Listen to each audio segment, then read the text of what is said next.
Peace, family. Peace. So, I came upon some information today, and I want you all to just listen to the interview that I'm going to play after I speak. It's an interview with the African Union ambassador to the United States, the former African Union ambassador to the United States. Her name is Arikana Chihombori Quo. Arikana Chihombori Quo. And this woman, who was ambassador to the United States for 3 years, gives you a detailed breakdown of how in which the European powers are still colonizing Africa, and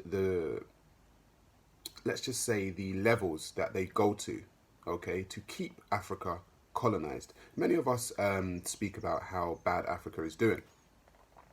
Many people say African leaders are corrupt. Many people say African leaders do not know how to manage their own finances and their own resources and their own people. However, I want you to listen to this breakdown. This woman has now, okay, put herself in danger, because the things that she's saying, I'm sure a lot of people would not want the general public to hear. So what I'm going to do is I'm going to stop talking now, and I'm going to play the interview. Come under fire for terminating the appointment of Arikana Chihombori Quo. Is that right? That's correct. Okay, got it. It's ambassador to the United States. Now, a spokesperson for the AU chairman's office says that she has come to the end of her political appointment after spending 3 years in the position, but her supporters believe that she is being punished for her views. Joining us now for an exclusive interview about her dismissal is the former AU ambassador to the United States. So, okay, you were appointed 3 years ago. Who appointed you? It was the then chairman of the African Union, Her Excellency Nkosazana Dlamini Zuma. And who made the decision to end your tenure? It was the current chairperson, His Excellency Mustafa Mahamat. All right, and so did you have any knowledge that they were unhappy with your performance? Was it something that you said, something that you did? Did it catch you completely by surprise? It wasn't really a surprise. I think based on some information I had been privileged to, which I really can't disclose at this time, about 5 months earlier. So it wasn't really a surprise as such. And so this cause, I mean, this has been lots of discussion back and forth, obviously, from your supporters. And they say that your breakdown of the history of how modern-day Africa was created, colonization, and the control or impact France has had on many African countries is why you were let go. My supporters feel that way, and there's some suggestion and some evidence. Like I said, I'm not privy to that information, but I would. There is some evidence to that effect. Yes. So you believe that France is still trying to silence you? Do you believe that? Let me put it this way.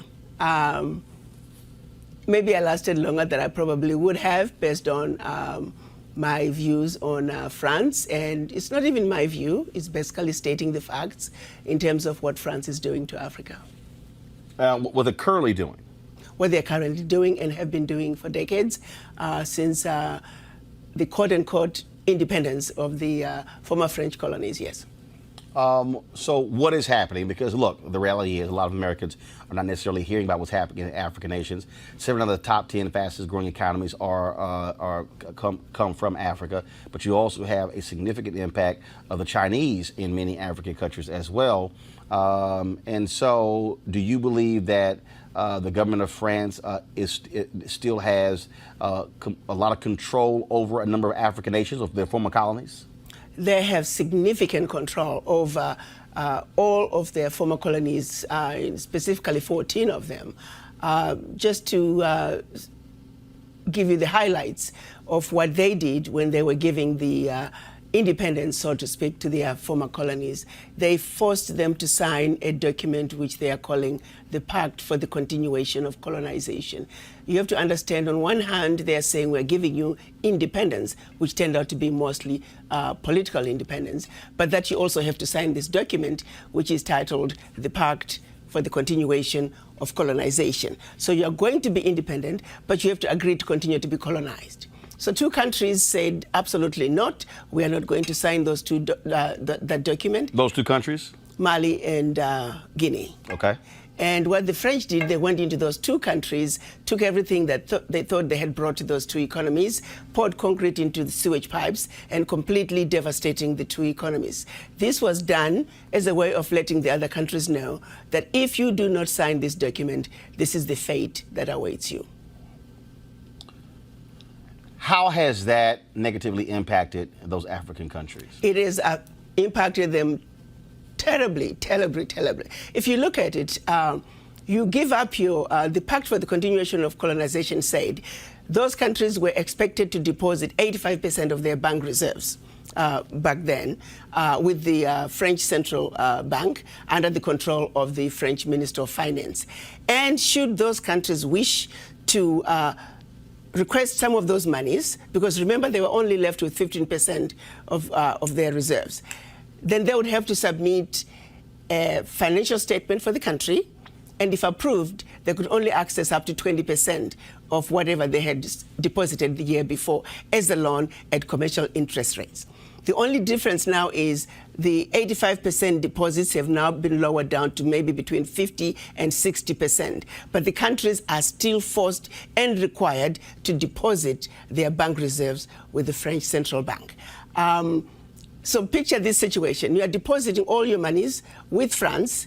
Should you need some of your money, you get it as a loan at commercial interest rates. So immediately, you have a credit with France, but you begin to owe France. This has been going on and continues to this day. So combined, the 14 countries are giving to France cash, cold hard cash, over $500 billion every year. And France takes that money and invests it in its own stock market under the French name, and the countries may or may not know the returns.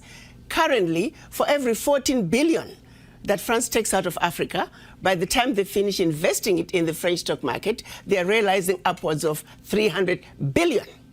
So you do the math to see how much money France is taking out of Africa every year. And yet France has the audacity to then look at African countries and call them poor countries. Why would poor African countries give $500 billion to France year in and year out? What really gets me the most is, how does the world sit back and watch this carnage take place in Africa? Where is the United Nations? This is the body that's supposed to be looking out for any violations of human rights. It is my humble opinion that singularly, what France is doing to Africa is the biggest violation of human rights. Women and children are dying of starvation, youth unemployment, when the same poor countries are giving $500 billion to France. It simply does not make any sense. And I don't know how the world can sit back and watch all this unfold and nobody is saying anything. It's unacceptable. It is wrong, and we're simply asking France to do what is right, what is just, and what is fair with the Africans. I attended the event that took place at the embassy here, and we actually ran your speech. Where you gave the history of what took place and how modern-day Africa was carved up.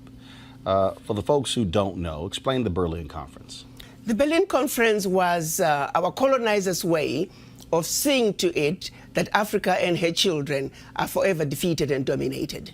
They came together in Berlin at the invitation of the then Chancellor of Germany, Bismarck, to divide up Africa. 1891, what was November 1884 to February of 1885. Got it. They met and chopped up Africa into the tiny little economies that we see today. Economies that clearly cannot survive on their own.